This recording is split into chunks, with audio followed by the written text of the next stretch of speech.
I hope सब अच्छे होंगे, अपना ख्याल रख रहे होंगे, अपनों का ख्याल रख रहे होंगे। आज की कहानी, टीजर आप लोगों ने इसे देखा ही होगा, रूस का चमत्कारी बाबा। बहुत से लोग इसे बाबा कहते थे, बहुत से सनकी भी कहते थे, बहुत से पागल, और यहाँ तक कि उस वक्त के कुछ लोग इसे जर्मन का जासूस भी कहा करते थे। राष्ट्रपुतिन राष्ट्रपुतिन का जन्म सन 1869 में हुआ, जिस दौरान हमारे महात्मा गांधी जी यानी राष्ट्रपिता का जन्म हुआ था। रूस के साइबेरिया नाम की जगह पर, जो अपने लिए ठंड के लिए अक्सर जानी जाती है। कुल 9 बहन भाई थे, किसान परिवार से आता था, जिसमें से 4 की मौत बचपन में हो गई थी। जो 5 बहन भाई बचे थे उसमें से एक राष्ट्रपुतिन था, लेकिन बचपन से ही उसका मिजाज थोड़ा अलग था। किसी से बोलचाल ना रखना, दो यार दोस्त नहीं बनाना, अलग थलग पड़े रहना। यहाँ तक कि उसके अपने माँ बाप के साथ या अपने बहन भाई के साथ भी कोई खास लगाव नहीं था।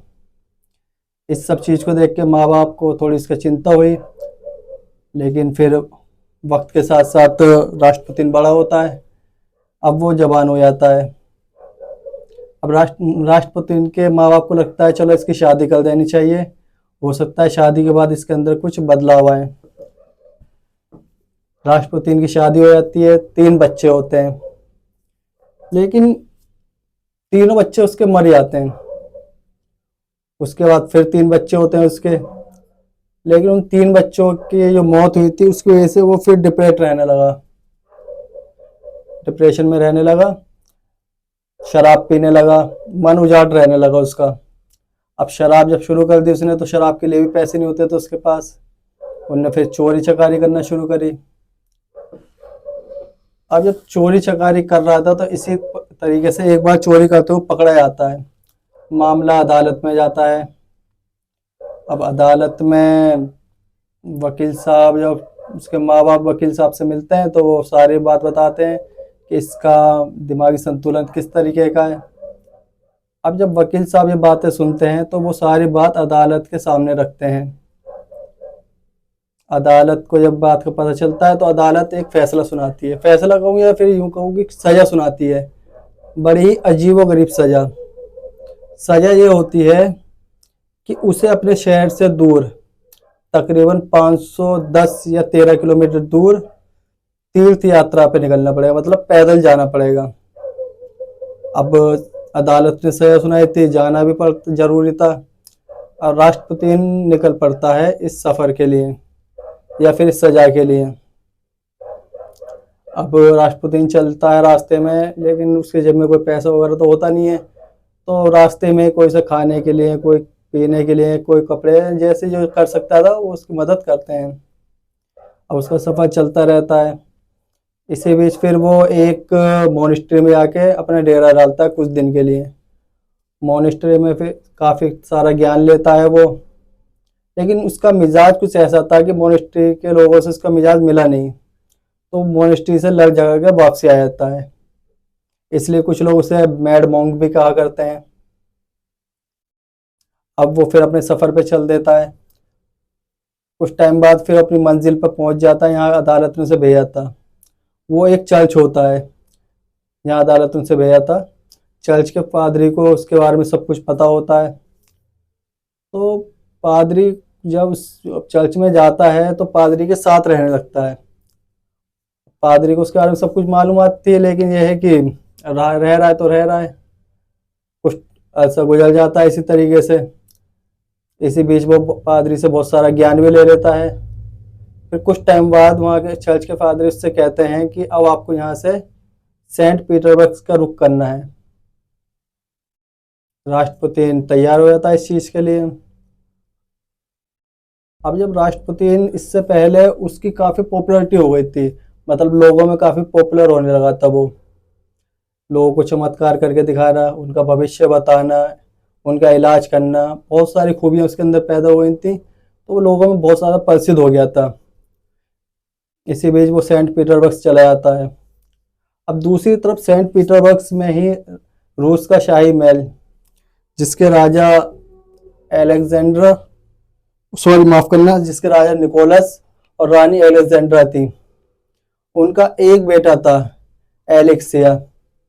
उसे बड़ी अजीबोगरीब बीमारी थी। बीमारी कुछ ऐसी थी जिसका नाम एग्जैक्टली मुझे याद नहीं, ले हेलोफीमिया इसी तरीके से कुछ बीमारी थी। बहरहाल उस बीमारी के अंदर होता यह है कि इंसान के शरीर पर अगर कट लग जाए तो वहाँ घाव नहीं भरता, वहाँ से लगभग खून चलता रहता है लगातार। अब शाही महल इस चीज़ को लेकर बड़ा परेशान होता है, क्योंकि एकलौता वारिस आगे आगे उसी राजा बनना है। किसी तरीके से राजा रानी को उस चमत्कारी बाबा यानी कि राष्ट्रपति ग्रोगरी के बारे में पता चलता है।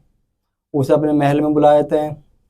अब जब महल में जिस दिन वो आता है उस दिन बच्चे को बुखार था, तकरीबन 2 या 3 दिन से काफ़ी तेज बुखार था। तो राष्ट्रपति आता है, उस बच्चे को देखता है, इलाज वगैरह करता है। अब इसे इत्तेफाक कही है कुछ और कि उसके इलाज के बाद बच्चे का बुखार उतर जाता है और सेहत में भी काफ़ी फ़र्क आता है। इवन बच्चा सही होने लगता है, जो उसका मर्ज होता है वो भी ख़त्म होने लगता है लगभग। तो इस चीज़ से राजा और रानी उससे बड़े इम्प्रेस होते हैं। फिर वो शाही महल में रहने लगता है। तो इस तरीके से उसने अपनी जगह शाही महल में और राजा रानी के दिल में बना ली थी।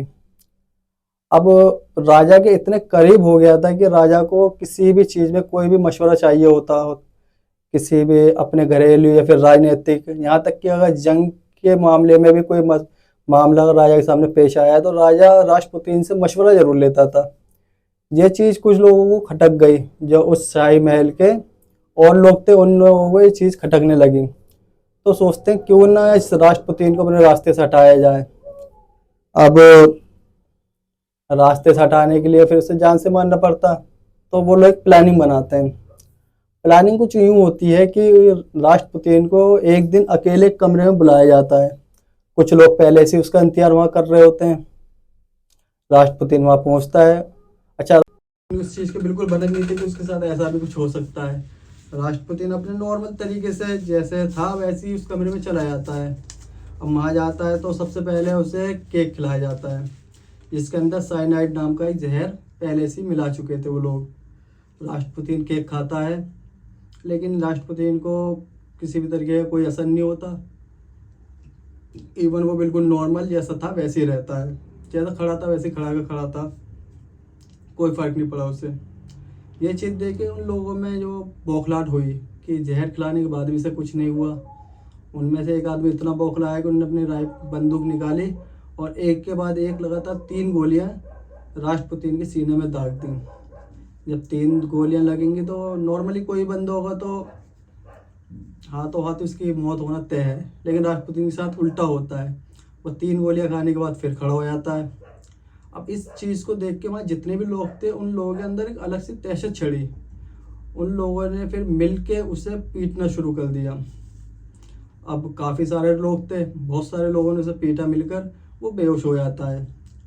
अब जब बेहोश होता है तो उसे उठाकर पास में एक ठंडे पानी की झील में उसे ले जाकर फेंक दिया जाता है और फिर पता चलता है कि राष्ट्रपति की मृत्यु हो चुकी है। अब राष्ट्रपति की मृत्यु हो गई, लेकिन सबसे बड़ा सस्पेंस या फिर यूँ कहूँ चमत्कार जो कहा करते हैं कि राष्ट्रपति के बारे में चमत्कारी बाबा, वो चमत्कार अब निकल के आया जब राष्ट्रपति की पोस्टमार्टम रिपोर्ट आती है। राष्ट्रपति की पोस्टमार्टम रिपोर्ट बिल्कुल अजीब थी। जब उसकी पोस्टमार्टम रिपोर्ट आई है तो उसके अंदर उसकी मौत की वजह ना ही तो साइनाइड जहर बना है और ना ही उसके सीने पे चली हुई 3 गोलियां, बल्कि उसकी मौत की वजह कुछ बनी है तो बनी है सिर्फ पानी में डूबने से उसकी मौत। तो ये थी रूस के सन की पागल चमत्कारी, या फिर यूँ कहूँ कुछ लोग तो उस टाइम का जर्मन का एजेंट भी कहा करते थे, बाबा की कहानी राष्ट्रपति ग्रोगरी। आई होप आप लोगों को कहानी अच्छी लगी होगी। अगर कहानी अच्छी लगी हो तो वीडियो लाइक करें, चैनल सब्सक्राइब करें, और अगर आप इसी तरीके की और कहानियाँ सुनना चाहते हैं तो मुझे कमेंट बॉक्स में कहानियाँ लिख के भेज सकते हैं या फिर मुझे मेल कर सकते हैं। अब मिलते हैं अगली कहानी में, जब तक के लिए धन्यवाद।